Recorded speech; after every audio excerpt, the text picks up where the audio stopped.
Where is your mother? I said, where is your mother? Big Paul Morrison found a cardboard sign propped against the Hells Angels Cleveland clubhouse at 6:15 a.m. with 8 words written in a 9-year-old's shaky handwriting. When he opened the envelope, he figured out it was from a kid who had gone through the most cruel last few months anyone could have gone through. He had 2 choices: ignore this note or do something that changes someone's life forever. Before we dive into this, I need to know, where are you watching this from? Drop your city in the comments right now. I want to know where our Brotherhood community is watching from. And if you believe that asking for help when you're desperate is the bravest thing any of us can do, hit that subscribe button right now. Now let's get in. The Hells Angels Cleveland clubhouse on East 55th Street looked like every other warehouse in the industrial district at 6:15 on a Thursday morning. Brick facade tag with decades of graffiti, chain link fence surrounding a parking lot where motorcycles sat in perfect rows like soldiers at attention, metal door that had been kicked in twice and reinforced 3 times. The kind of place people drove past quickly without making eye contact. Big Paul Morrison pulled his truck into the lot as dawn was breaking over Lake Erie, that particular gray light that comes to Cleveland in November when winter is threatening, but hasn't quite committed, and he was thinking about coffee and the quarterly meeting scheduled for Sunday when he saw the cardboard propped against the clubhouse door. His first instinct was anger. Someone had been here, someone had approached their territory in the middle of the night, but then he got close enough to read the words written in black marker with the uncertain handwriting of a child trying to make letters big enough to matter. He's gone. Will you protect me? Will anyone cheer for me at my game? Paul stopped walking, his keys hanging loose in his hand, his breath fogging in the cold air as he processed those 17 words that somehow contained more weight than anything he'd read in years. Taped to the cardboard was a small envelope, the kind kids use for birthday party invitations, and inside was a letter written on notebook paper with the same shaky handwriting. Spelling mistakes crossed out and corrected like the author had been trying desperately to get it right. My name is Keanu Johnson. I'm 9 years old. My dad was Marine Sergeant Tim Johnson. He died in Afghanistan 3 months ago, saving his platoon from an IED. He got the Bronze Star, but he's still dead. He promised he'd be at all my baseball games, but he can't come anymore. I had a heart transplant when I was 6 because I was born with a bad heart and the doctors said I would die without a new one. I get tired really easy and I have to take medicine every day, and there's a big scar on my chest that the other kids say is gross. My mom left when my dad deployed because she said she couldn't handle having a sick kid and a husband at war. I live with my Aunt Rachel now in Collinwood. She's nice, but she works 2 jobs and can't come to my games. My team is the Cleveland Indians Little League, and we play at Edgewater Park on Saturday at 2 p.m. I wear number 7 because that was my dad's lucky number in high school. My aunt says you're dangerous people, and I shouldn't go near bikers, but my dad always told me that bikers are just soldiers on 2 wheels and soldiers take care of each other. He said the Brotherhood doesn't end when you take off the uniform. Can you come to my game? I don't need a lot of people. Just someone. Anyone. So I'm not the only kid there with empty bleachers. My dad would have wanted someone to cheer for me. Please, I just want someone to cheer. Paul read the letter 3 times standing in that parking lot, his hands shaking slightly. Not from cold, but from the weight of understanding what this 9-year-old kid with a transplanted heart had just done. He'd walked to a Hells Angels clubhouse in the middle of the night, probably scared out of his mind, and asked the men society told him to fear for the one thing nobody else would give him: to show up, to be present, to prove that his father's promise about brotherhood wasn't a lie. Paul looked at the return address scrawled at the top of the letter, an address in Collinwood he could find in 20 minutes. And he made a decision that had nothing to do with club business and everything to do with the fact that he'd been Army Ranger before he'd been a Hells Angel, that he'd lost brothers in Iraq and knew exactly what Tim Johnson's last thoughts had probably been, that some promises are bigger than the men who make them, and somebody had to keep this one. He pulled out his phone and sent a text to every member of the Cleveland chapter. Emergency church meeting tonight. 8 p.m. Everyone. No excuses. Because Keanu Johnson had just asked warriors to honor a fallen Marine by protecting his son, and Paul Morrison knew, without question, that every single brother would answer that call, that this wasn't about reputation or territory or anything the club normally handled. This was about military honor, about showing a 9-year-old that his father's Brotherhood didn't die in Afghanistan, that some things are sacred enough to transcend death itself. He folded the letter carefully, put it back in the envelope, picked up the cardboard sign, and unlocked the clubhouse door, knowing that by Saturday afternoon, Keanu Johnson would learn what it meant when you asked 71 Hells Angels to show up for you. They didn't send one person. They sent everyone. The Hells Angels Cleveland Clubhouse at 8 p.m. on a Thursday night was usually reserved for routine business, discussing fundraisers for veteran charities, coordinating escort rides for military funerals, handling disputes between members. The kind of administrative work that kept the 71-man motorcycle club running smooth in a city that had learned over 3 decades that the Cleveland chapter wasn't the gang the media made them out to be, but wasn't exactly the Boy Scouts either. But tonight felt different the moment Big Paul Morrison walked through the door, carrying a piece of cardboard and an envelope, his face showing the kind of gravity men only wore when something sacred was at stake. 70 men filled the main room, sitting on couches that had seen better days, leaning against walls covered in photos of fallen brothers and American flags signed by veterans the club had helped over the years, standing near the bar that hadn't served alcohol in 5 years because, too, many members were recovering addicts who'd found sobriety through the Brotherhood. Ironhead was there, the vice president who'd done 3 tours with the Navy SEALs before an IED took most of his hearing and all of his faith in the VA system.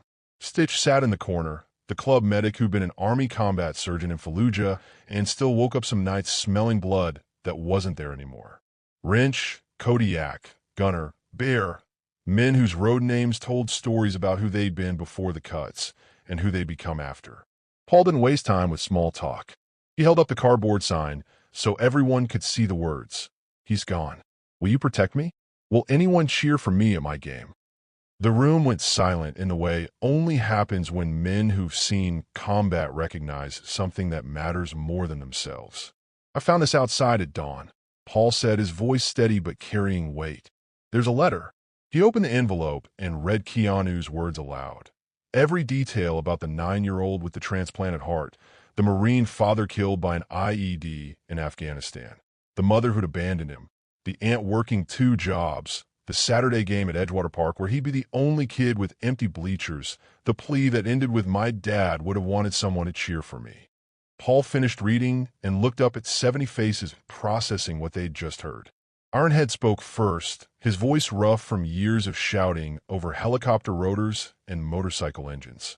Tim Johnson, Marine Sergeant. I remember reading about him. He threw himself on an IED to save his squad. Bronze Star posthumous. Left behind a wife and kid. He paused. Wife left, huh? His first instinct was anger. Someone had been here. Someone had approached their territory in the middle of the night.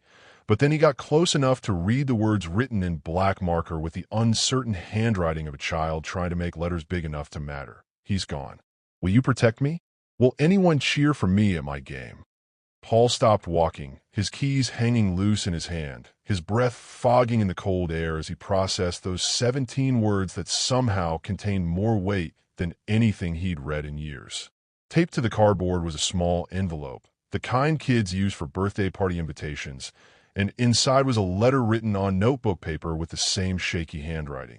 Spelling mistakes crossed out and corrected like the author had been trying desperately to get it right. My name is Keanu Johnson. I'm 9 years old. My dad was Marine Sergeant Tim Johnson. He died in Afghanistan 3 months ago, saving his platoon from an IED. He got the Bronze Star, but he's still dead. He promised he'd be at all my baseball games, but he can't come anymore. I had a heart transplant when I was 6 because I was born with a bad heart and the doctors said I would die without a new one. I get tired really easy and I have to take medicine every day, and there's a big scar on my chest that the other kids say is gross. My mom left when my dad deployed because she said she couldn't handle having a sick kid and a husband at war. I live with my Aunt Rachel now in Collinwood. She's nice, but she works 2 jobs and can't come to my games. My team is the Cleveland Indians Little League, and we play at Edgewater Park on Saturday at 2 p.m. I wear number 7 because that was my dad's lucky number in high school. My aunt says you're dangerous people, and I shouldn't go near bikers, but my dad always told me that bikers are just soldiers on two wheels and soldiers take care of each other. He said the Brotherhood doesn't end when you take off the uniform. Can you come to my game? I don't need a lot of people. Just someone. Anyone. So I'm not the only kid there with empty bleachers. My dad would have wanted someone to cheer for me. Please. I just want someone to cheer. Paul read the letter 3 times, standing in that parking lot, his hands shaking slightly, not from cold, but from the weight of understanding what this 9-year-old kid with a transplanted heart had just done. He'd walked to a hell's father's promise about Brotherhood wasn't a lie. Paul looked at the return address scrawled at the top of the letter, an address in Collinwood he could find in 20 minutes. And he made a decision that had nothing to do with club business and everything to do with the fact that he'd been Army Ranger before he'd been a Hell's Angel, that he'd lost brothers in Iraq and knew exactly what Tim Johnson's last thoughts had probably been, that some promises are bigger than the men who make them, and somebody had to keep this one. He pulled out his phone and sent a text to every member of the Cleveland chapter. Emergency church meeting tonight. 8 p.m. Everyone. No excuses. Because Keanu Johnson had just asked warriors to honor a fallen Marine by protecting his son, and Paul Morrison knew, without question, that every single brother would answer that call, that this wasn't about reputation or territory or anything the club normally handled. This was about military honor, about showing a 9-year-old that his father's Brotherhood didn't die in Afghanistan, that some things are sacred enough to transcend death itself. He folded the letter carefully, put it back in the envelope, picked up the cardboard sign, and unlocked the clubhouse door knowing that by Saturday afternoon, Keanu Johnson would learn what it meant when you asked 71 Hell's Angels to show up for you. They didn't send one person. They sent everyone.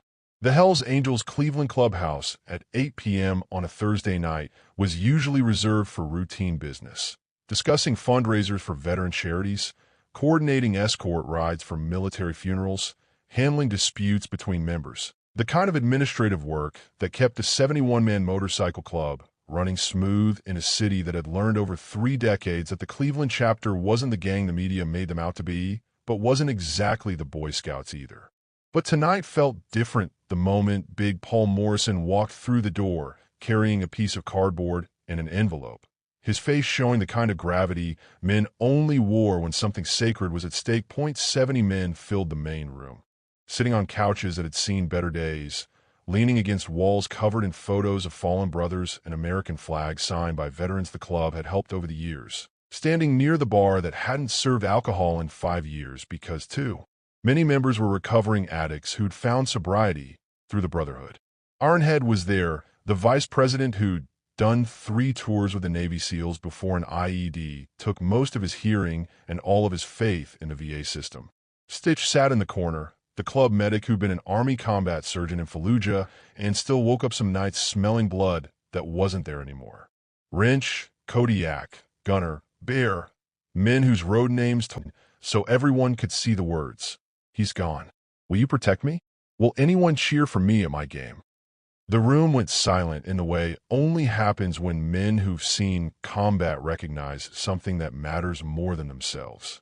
I found this outside at dawn, Paul said, his voice steady but carrying weight.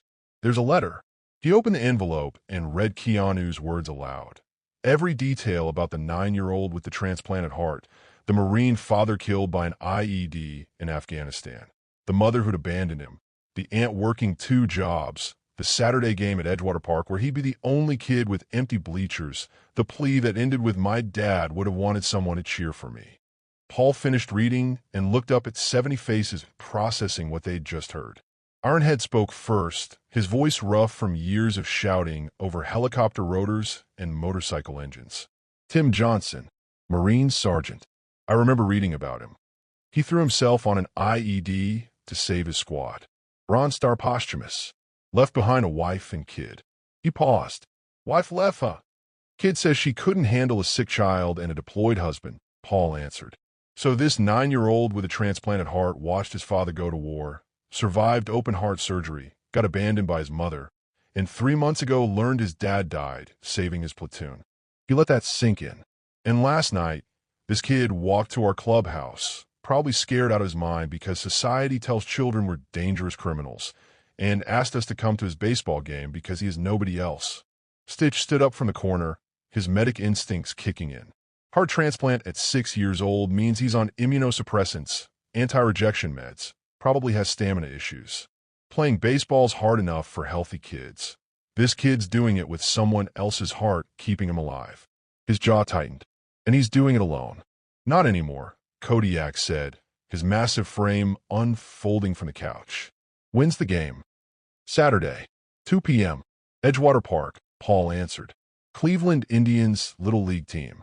Kid wears number 7 because it was his father's lucky number. Wrench, the road captain who coordinated all club rides, pulled out his phone and started typing notes. How many of us are we talking? Who's available Saturday afternoon?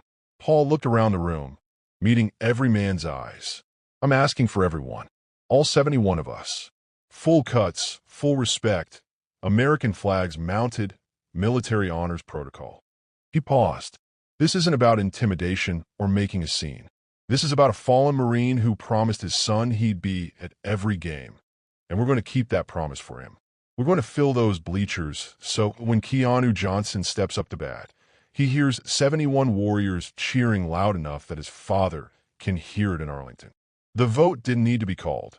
Hands went up across the room without hesitation, without discussion about logistics or optics or what the media might say.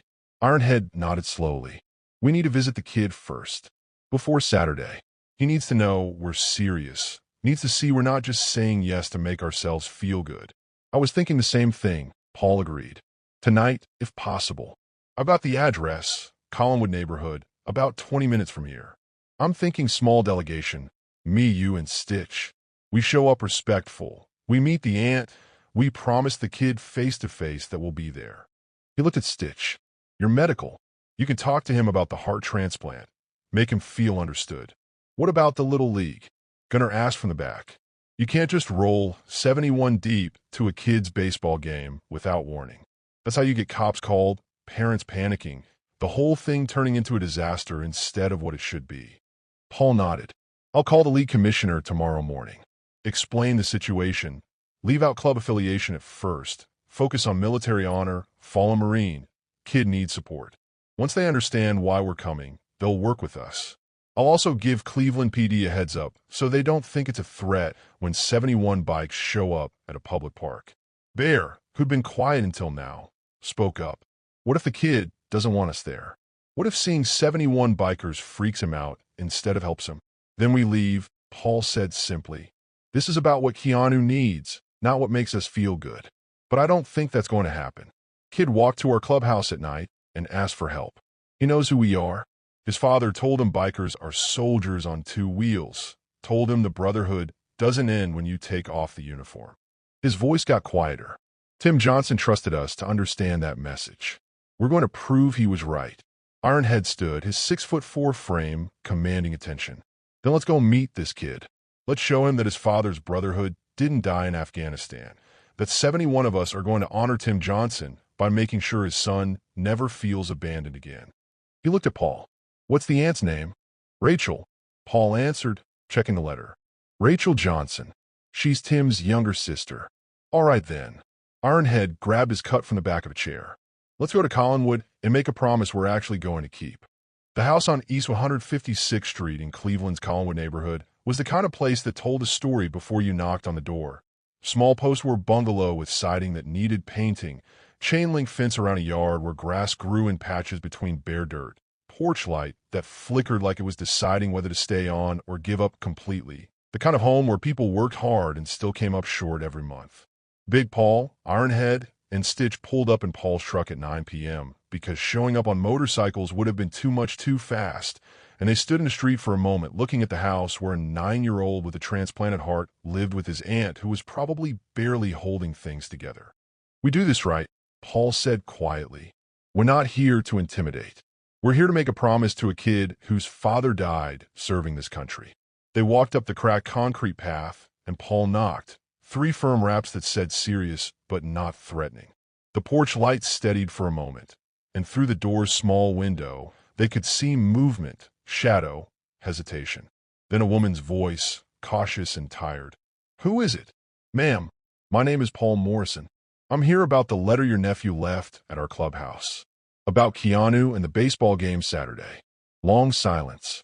The kind where someone's deciding whether to call the police or open the door, weighing fear against desperate hope that maybe, just maybe, someone actually showed up to help. Then the deadbolt clicked, the chain rattled, and the door opened 6 inches to reveal a woman in her early 30s who looked a decade older. Rachel Johnson, wearing scrubs from a shift that had probably ended an hour ago, dark circles under her eyes that spoke of working 2 jobs and raising a kid alone, suspicion and exhaustion competing for control of her expression. "You're Hell's Angels," she said. Not quite a question, her eyes taking in their leather cuts and patches even though they'd tried to dress down for this visit. "Yes, ma'am," Paul answered honestly, because lying would poison everything that came after. "But before that, I was Army Ranger. Ironhead here was Navy SEAL. Stitch was combat surgeon in Iraq. We're veterans first, and your brother Tim, Marine Sergeant Tim Johnson, he's family. That makes Keanu family too." Rachel's hand went to her mouth, and for a second Paul thought she might cry or slam the door or both. But then she stepped back and opened it wider. "He wrote to you? Keanu? He actually went to your clubhouse." Saturday morning broke cold and clear over Cleveland. Lake Erie wind cutting through the city's east side neighborhoods where people were waking up to coffee and pancakes and plans for the weekend that didn't include witnessing what was about to happen at Edgewater Park. At the Hells Angels Cleveland Clubhouse on East 55th Street, 71 motorcycles sat in perfect formation waiting for their riders. Harleys mostly, chrome polished to mirror shine, American flags mounted on handlebars, leather saddlebags carrying nothing but pride and purpose, because this wasn't a run for fun or a ride to make a statement. This was a military escort mission, and everyone understood the weight of what they were about to do. Big Paul Morrison stood at the front of the clubhouse addressing his chapter with the kind of gravity usually reserved for funerals or moments when the Brotherhood was tested by forces that didn't understand what loyalty actually meant. 70 men faced him, ranging from 28-year-old Wicks, who'd just patched in last year after 2 tours as Marine Corps infantry, to 63-year-old Hammer, who'd been in the club since 1987 and still rode his 79 shovelhead like he was outrunning demons that had his name memorized. "Listen up," Paul said, his voice carrying across the room. "This isn't about us. This isn't about showing off or making ourselves feel good or getting credit for helping a kid. This is about honoring Marine Sergeant Tim Johnson, Bronze Star recipient, who died in Afghanistan keeping a promise to his squad and left behind a 9-year-old son with a transplanted heart who asked us, specifically asked this chapter, to come to his baseball game because he has nobody else." He held up the cardboard sign Keanu had left Thursday morning. The words, "He's gone. Will you protect me?" visible in shaky child handwriting that made grown men who'd survived combat shift uncomfortably because they all knew what it took for a kid to write those words. Keanu Johnson is 9 years old. He had open heart surgery at 6, received a transplant from a 7-year-old donor who died in a car accident. He takes immunosuppressants every day. He has a scar down his chest that other kids mock. His mother abandoned him when his father deployed. His Aunt Rachel works 70 hours a week and still can't make ends meet. And on Tuesday night, this kid snuck out of his house at night, walked 2 miles through Cleveland, and left this sign at our door because his father told him bikers are soldiers on 2 wheels and the Brotherhood doesn't end when you take off the uniform. Ironhead stood up from where he'd been sitting near the bar. "I spoke to Edgewater Park Little League Commissioner yesterday, explained the situation, left out club affiliation initially, focused on military honor. Commissioner's name is Frank Martinez, Vietnam vet, Purple Heart, understands what we're doing. He cleared us for bleacher access, coordinated with Cleveland PD, so they know 71 bikes showing up isn't a threat, and he's making an announcement before the game about why we're there so parents don't panic." He paused. He also said Keanu's been playing for Cleveland Indians Little League for 3 years. Never misses a game. Always shows up in full uniform. Always sits alone on the bench between innings because other kids don't want to be friends with the sick kid. And every game, every single game for 3 years, he looks at the bleachers hoping someone's there, and every game those bleachers are empty.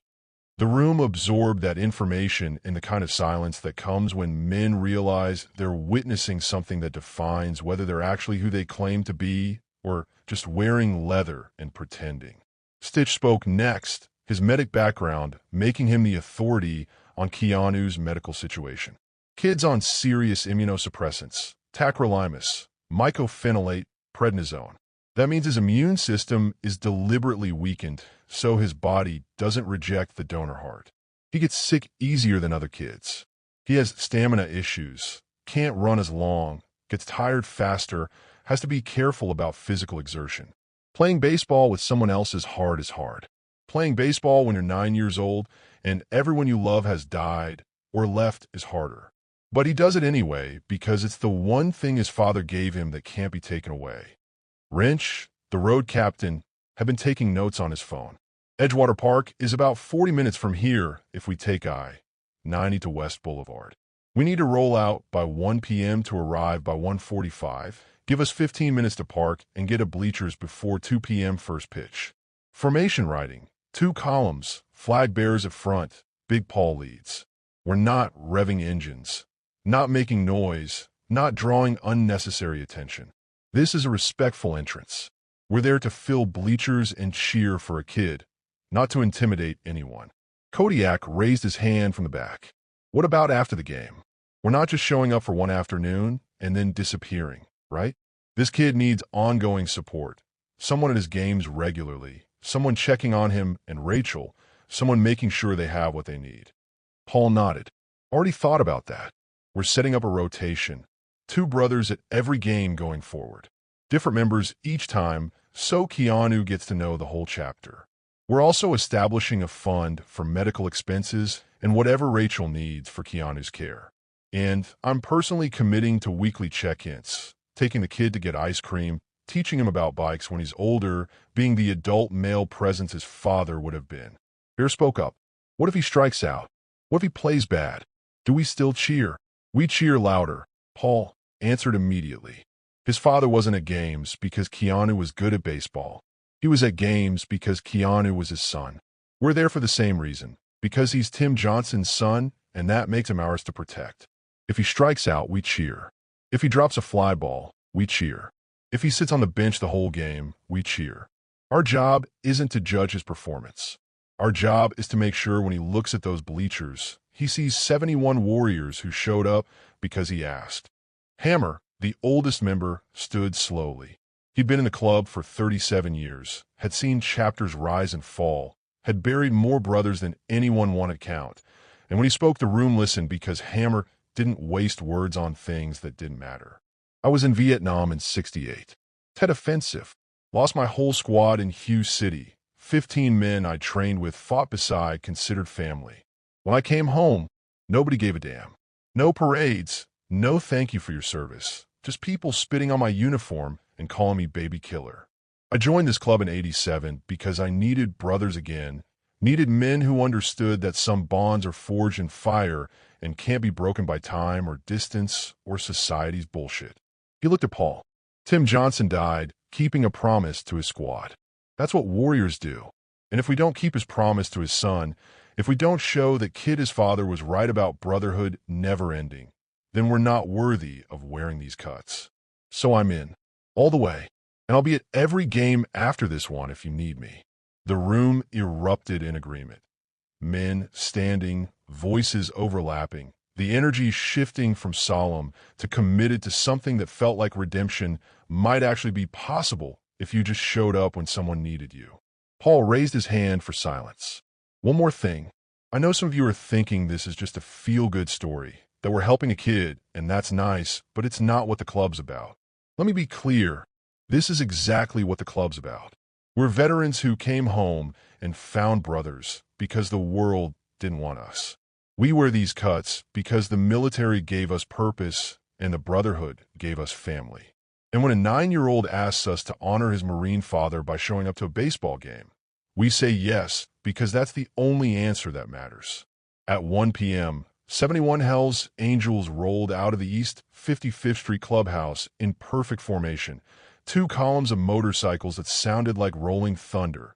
American flags catching wind and snapping like gunfire, men in full leather cuts bearing patches that said Cleveland and Friend Forever, Forever Friend, and military service markers that range from Army to Marines to Navy to Air Force, because this wasn't just a motorcycle club, it was a coalition of warriors who'd found purpose.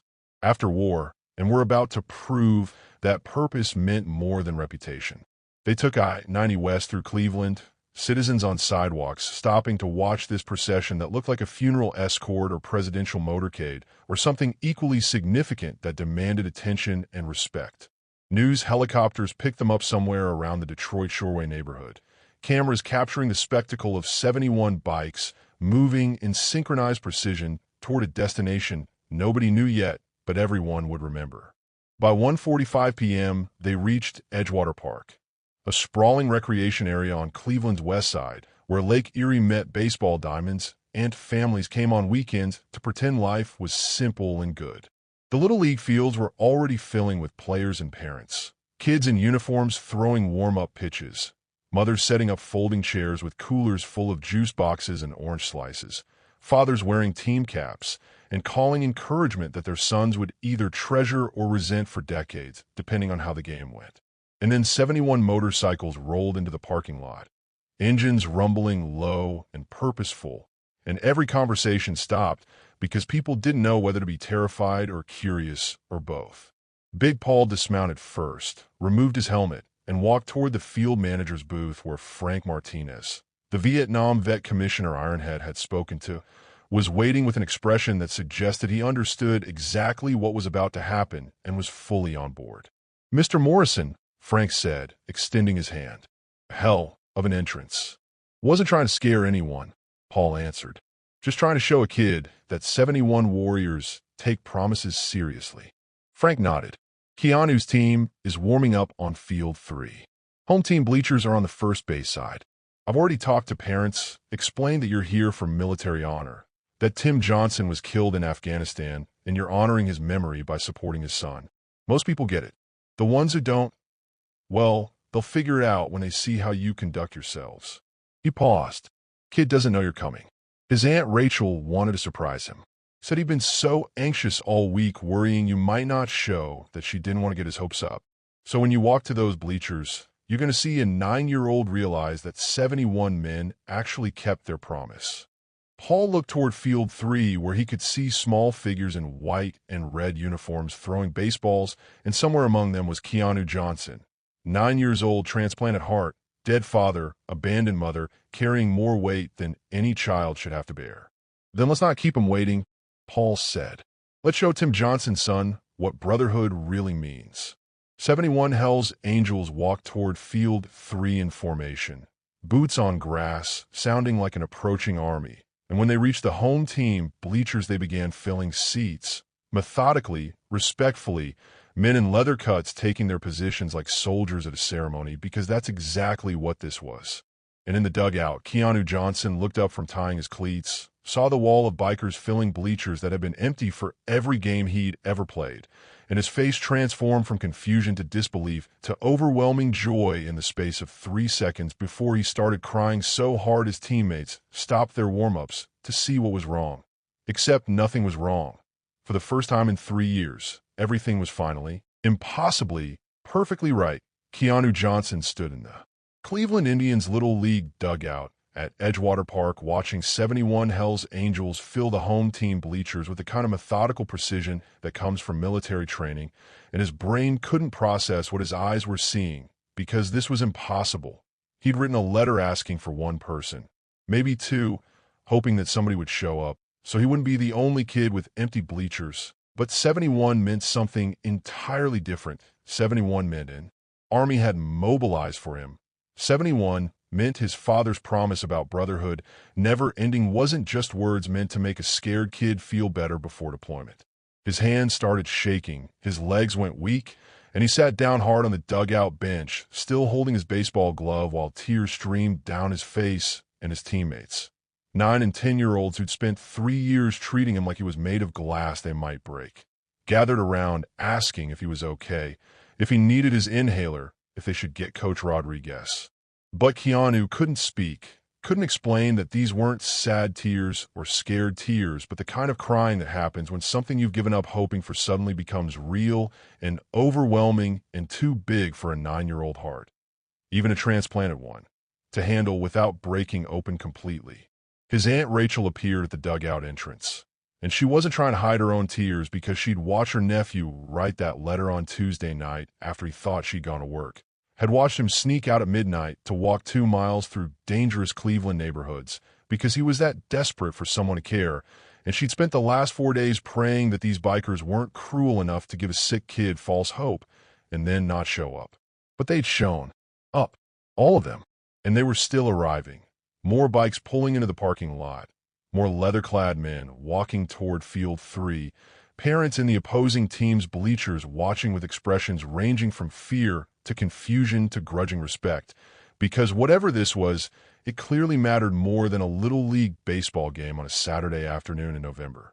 Coach Mike Rodriguez, a Cleveland firefighter who volunteered to coach because his own son played first base, came over to Keanu and knelt down, his voice gentle. "You okay, buddy? You need a minute?" Keanu wiped his eyes with his jersey sleeve and nodded, still unable to form words, because what do you say when 71 Warriors just proved that your dead father's final lesson was true? Coach Rodriguez looked toward the bleachers, saw the wall of Hell's Angels sitting in respectful silence, wearing American flag patches and military service markers, and he understood immediately what was happening because he was a veteran himself. Army National Guard, one tour in Iraq, and he knew what Brotherhood meant when civilians thought it was just a word. "Those men are here for you," Coach Rodriguez said quietly. "Your aunt told me about your father, about what he did in Afghanistan. Those bikers are here to make sure you know Tim Johnson's promises don't die, just because he did." Keanu found his voice finally, small and shaky, but present. "My dad said bikers are soldiers on 2 wheels. He said they'd understand. Was he right?" Coach Rodriguez looked at 71 men who'd ridden 40 minutes across Cleveland to sit in bleachers for a kid's baseball game because a 9-year-old asked them to honor a fallen Marine, and he felt his own throat tighten. "Yeah, kid, your dad was absolutely right." He stood up and addressed the whole team. 11 boys who'd spent years unsure how to interact with Keanu because disability makes children uncomfortable in ways they don't understand yet. "Listen up, Indians. Keanu's father was a United States Marine who died saving his squad in Afghanistan. He promised he'd be at every one of Keanu's games, but he can't keep that promise anymore. So the Hells Angels Cleveland chapter, all 71 of them, are here to keep it for him. That means when Keanu gets up to bat today, when he makes a play in the field, when he's sitting on this bench between innings, those men are watching. And I expect every single one of you to treat your teammate with the respect he deserves, not because I'm telling you to, but because 71 Warriors just demonstrated what loyalty looks like." The boys nodded, some of them looking scared, some looking odd, all of them processing that the weird sick kid they'd ignored for 3 years apparently mattered enough that an entire motorcycle club showed up for him. Marcus Chun, the team's catcher, 10 years old, son of a neighbor who sometimes watched Keanu when Rachel worked nights, spoke up. "That's so cool, Keanu. Your dad must have been really brave." Keanu managed his voice stronger now. He threw himself on an IED to save his platoon. They gave him the Bronze Star. "My grandpa has a Bronze Star," said Tyler Mitchell, the shortstop, from Vietnam. "He says it means you're a hero." "Your dad is a hero," agreed Jackson Williams, the left fielder who'd spent 3 years avoiding Keanu during lunch because his parents had warned him that sick kids were delicate and he might hurt him accidentally. "And those bikers are here because hero sons matter." The opposing team, Lakewood Eagles, was warming up on their side of the field, but their attention kept drifting to the spectacle unfolding in the Indians' bleachers where men in leather cuts were sitting like they belonged there, like filling seats at a Little League game was exactly where Warriors should be on Saturday afternoon.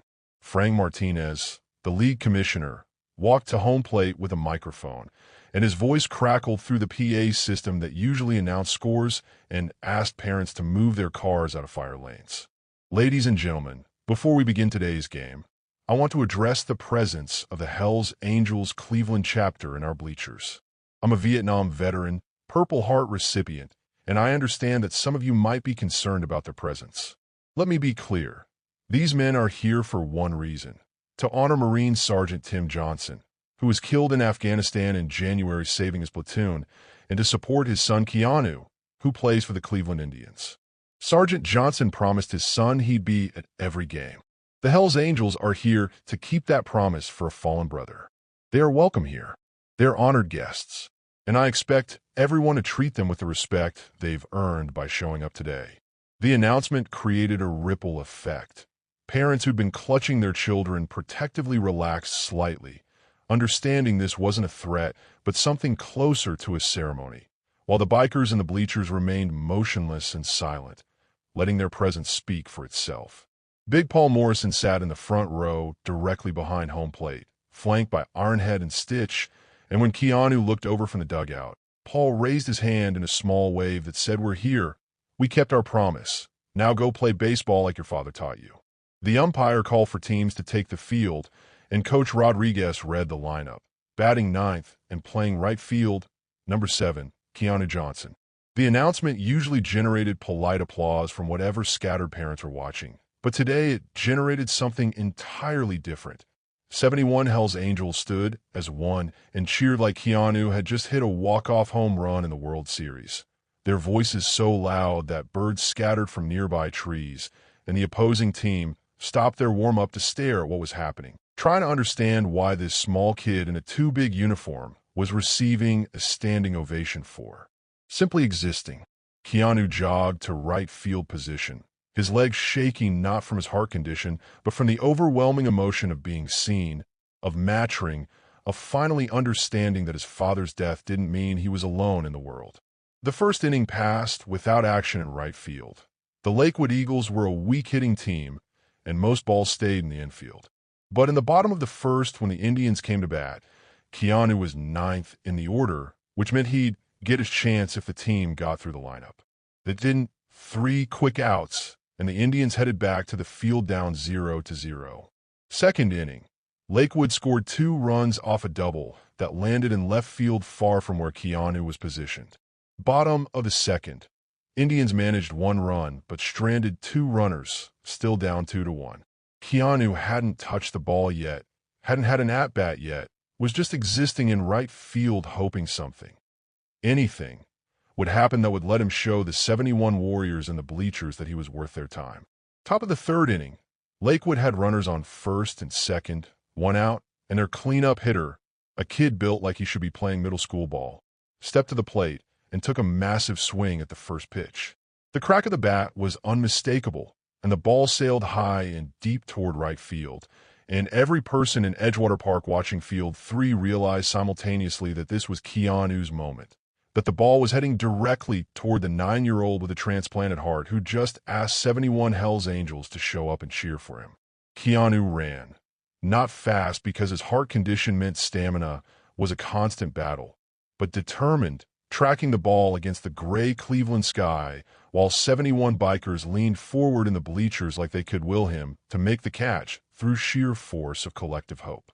The ball descended, Keanu extended his glove, and time seemed to slow in the way it does when everything depends on one moment that can't be undone or redone, only lived through and survived or not. The ball hit his glove. Keanu closed the leather around it.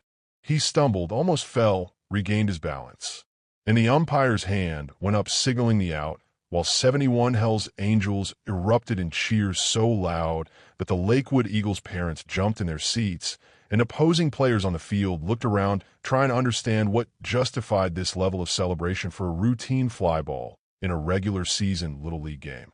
But Paul Morrison knew, everyone in those bleachers knew, that this wasn't about the catch being difficult or impressive. This was about a kid who'd survived open-heart surgery and losing both parents, proving to himself and 71 Warriors that he could still do what his father taught him, that his transplanted heart was strong enough for the game they'd love together, that showing up and trying mattered more than perfection ever could.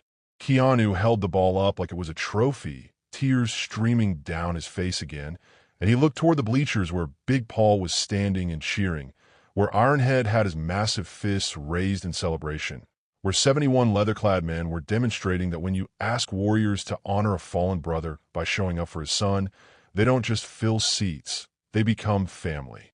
Bottom of the third inning, Cleveland Indians down 2-1, and Keanu Johnson was due up sixth in the batting order, which meant he'd get his at-bat this inning if the team could avoid 3 quick outs. Coach Rodriguez called the team into the dugout for a quick pep talk before they batted, and he put his hand on Keanu's shoulder. Not the careful, tentative touch adults usually used on the sick kid, but the firm grip of a coach who trusted his player. "You made a great catch out there. Now let's see what you can do with a bat in your hands. Your father taught you to hit, right?" Keanu nodded, remembering summer evenings before the last deployment when Tim Johnson would pitch to him in the backyard of their old house. The one they'd had to sell after his mother left because Rachel couldn't afford the mortgage on her 2 jobs, and his father would say things like, "Eye on the ball, wait on your back foot, swing through, not at it," in the patient voice of a man who understood that teaching your son baseball was really teaching him that trying mattered more than succeeding. That effort counted more than outcome. That showing up day after day was the real victory. "He taught me everything," Keanu answered quietly. He said baseball is about patience and timing and not giving up when you strike out. "Smart man," Coach Rodriguez said. "Today, you've got 71 people in those bleachers who are going to cheer for you no matter what happens. You could strike out swinging on 3 pitches and they'd cheer like you hit a grand slam. So go up there and swing like your father's watching, because in a way he is through every single one of those bikers who showed up to keep his promise." The Indians' first batter, Marcus Chun, the catcher, grounded out to third base. 1 out. Tyler Mitchell, the shortstop, walked on 4 pitches. Jackson Williams, left fielder, singled to right, advancing Tyler to third. Runners on first and third, 1 out, and the bleachers were alive with parent chatter about strategy and whether the coach should bunt or swing away. But the Hells Angels bleachers were silent, focused, watching the game unfold with the intensity of men who understood that sometimes the stakes were higher than the scoreboard suggested, that this wasn't about winning or losing, but about showing a 9-year-old that people actually showed up when they said they would.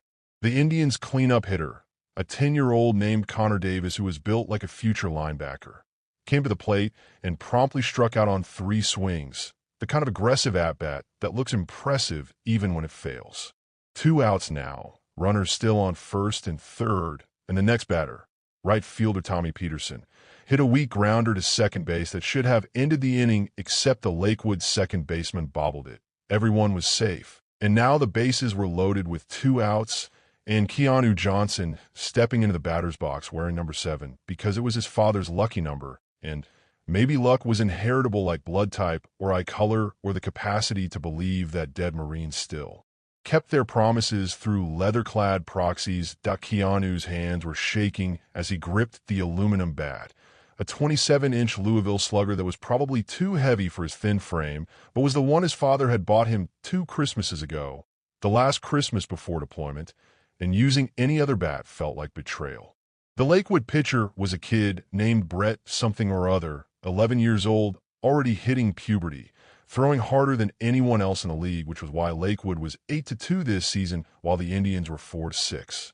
Brett's first pitch came fast and inside, and Keanu swung late, the bat cutting through empty air while the umpire called strike 1, and 71 Hells Angels shifted forward in their seats like they could physically will the next pitch to be hittable. Big Paul Morrison's hands were clenched so tight his knuckles had gone white, and he realized with something like shock that he cared about this at-bat more than he'd cared about most things in the last 15 years.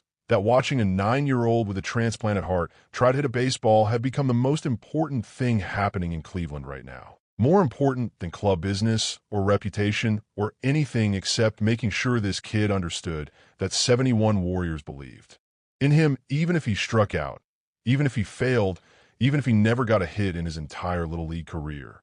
Beside him, Ironhead was muttering something that might have been a prayer or might have been tactical advice.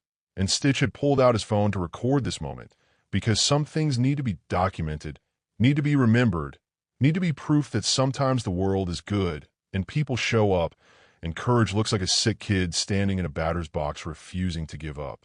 Brett's second pitch came, same velocity, better location, right down the middle of the strike zone. Keanu swung, connected with a sound that wasn't quite solid, but wasn't a complete miss either, and the ball dribbled foul down the third base line. Strike two, the umpire called, and Coach Rodriguez yelled from the dugout, "Good swing, Keanu. You got a piece of it. Next one's yours." But Keanu's hands were shaking worse now, because he was one strike away from ending the inning, one strike away from letting his team down, one strike away from proving that maybe all those kids who'd avoided him for 3 years were right, that he was too weak, too sick, too broken to be worth including. He stepped out of the batter's box, took a breath, and looked toward the bleachers where 71 Hells Angels were watching him with an intensity that should have been terrifying but somehow wasn't, and Big Paul Morrison stood up. This massive man in a leather cut covered in patches that said he'd survived things Keanu couldn't imagine, and he cupped his hand around his mouth and shouted loud enough that every person at Edgewater Park heard it. "Your father is watching, son. Show him what a Marine's kid can do." Continued in Part 2.